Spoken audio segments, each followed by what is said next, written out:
Hey, what's up, everybody? Welcome to episode number 68 here on season 1.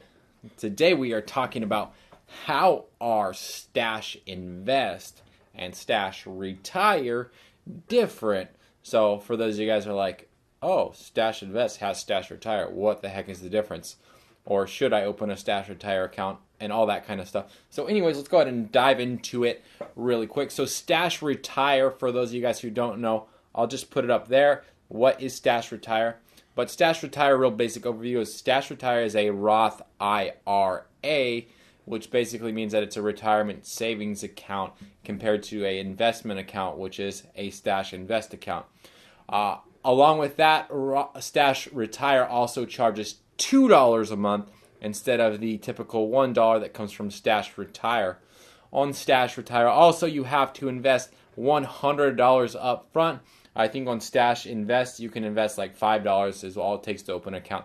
So there's quite a big difference right there. So if you're like, oh man, I want to invest into a Roth IRA, stash retire's prices are actually pretty cheap compared to like a normal like one through your bank. I think to open one through your bank, I think you got to have like $2,000 saved up. So it's not as much, but it's still kind of pricey compared to a typical stash account.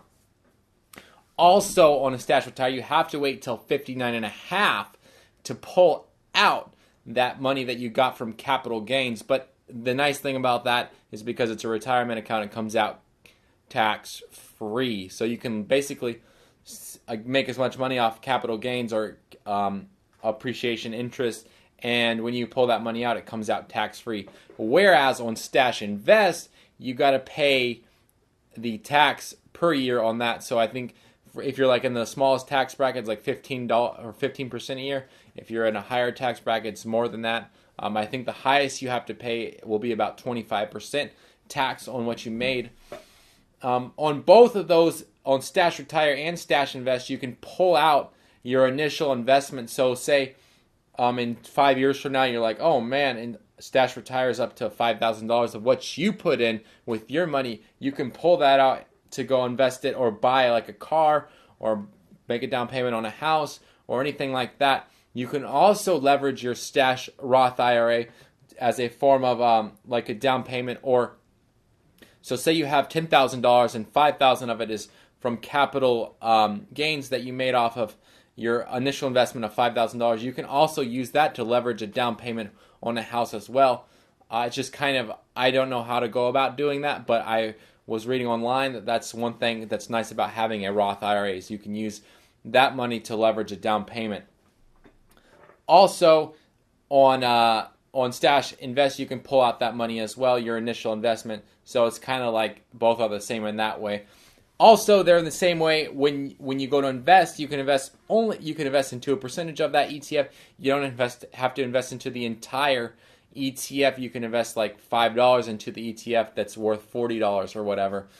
You can also invest into the same ETFs that are on stash invest and stash retire. There's not really much of a difference between the ETFs. The only thing that's different is one's a Roth and one's not a Roth.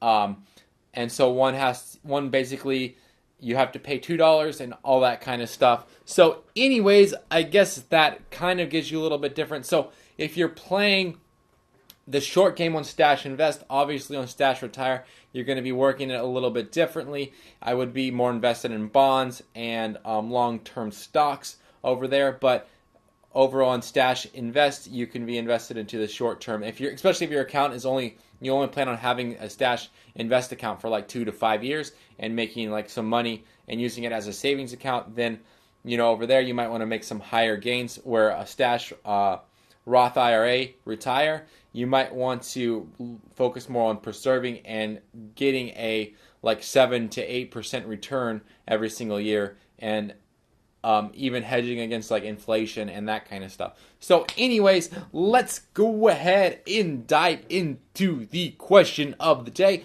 and that is, what is the longest amount of time you have ever stayed awake? I think for me, the longest I've stayed awake was like 48 hours, and it was the hardest time of my life.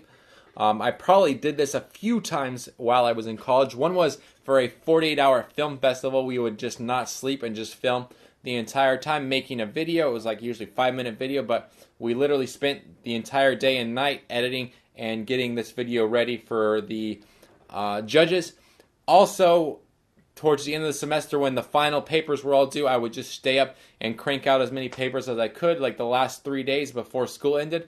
And so I wouldn't really sleep a whole lot then. So I would have to say it was about 48, probably 48 hours max. So I would stay up one night and then stay up the next night and then go to sleep probably like 5 o'clock the next day. So I hope that gives you guys a little insight into my life. Like I said, if you guys have any questions about stash, retire, stash, invest, or any other investing advice, go ahead and post it down below. I do talk about Etsy and small business as well. And until next time, don't forget to subscribe up here and check out the top 3 ETFs on Stash. And then check out this other video right about here. And until next time, thank you for watching. I really appreciate it.